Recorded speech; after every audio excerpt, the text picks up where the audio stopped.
jumpa kembali dengan saya Dr. Ike Farida. Jadi ada pertanyaan dari pekerja yang bertanya tentang apakah perusahaan tempat dia bekerja itu wajib untuk membayar upahnya apabila pekerja tersebut sakit dikarenakan ulahnya sendiri atau kesengajaan yang dia buat. Misalnya apa? Misalnya AIDS. Pekerja tersebut mengaku bahwa dirinya adalah LGBT, memiliki kelainan secara seksual, dan setelah melakukan misalnya seks bebas kemudian dirinya terjangkit oleh AIDS. Atau hal lain adalah narkoba, misalnya dia dengan sengaja dan sadar dia memakai narkoba, terus kemudian dia menjadi sakit, dan sakit tersebut ketika pekerja tidak masuk ke kantor, apakah perusahaan tetap wajib membayar upahnya?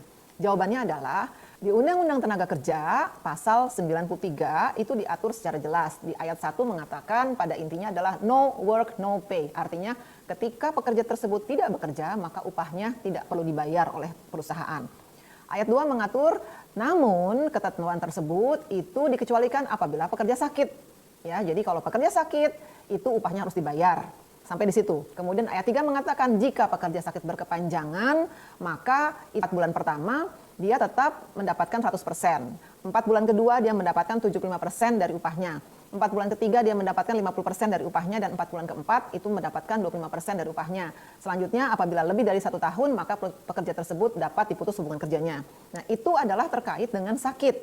Namun secara umum hanya diatur seperti itu di dalam Undang-Undang Tenaga Kerja. Jadi kalau ditanya apakah perusahaan wajib membayar ketika pekerja sakit, jawabannya adalah tergantung dari perjanjian kerja bersama atau PKB, tergantung dari peraturan perusahaan atau PP, tergantung juga dari perjanjian kerja. Apakah perusahaan wajib untuk membayar upah pekerja apabila sakit tersebut dikarenakan ulah atau kelalaiannya sendiri, misalnya sakit AIDS, dia melakukan seks bebas, dia melakukan narkoba dengan jarum suntikan sehingga dia tertular AIDS misalnya.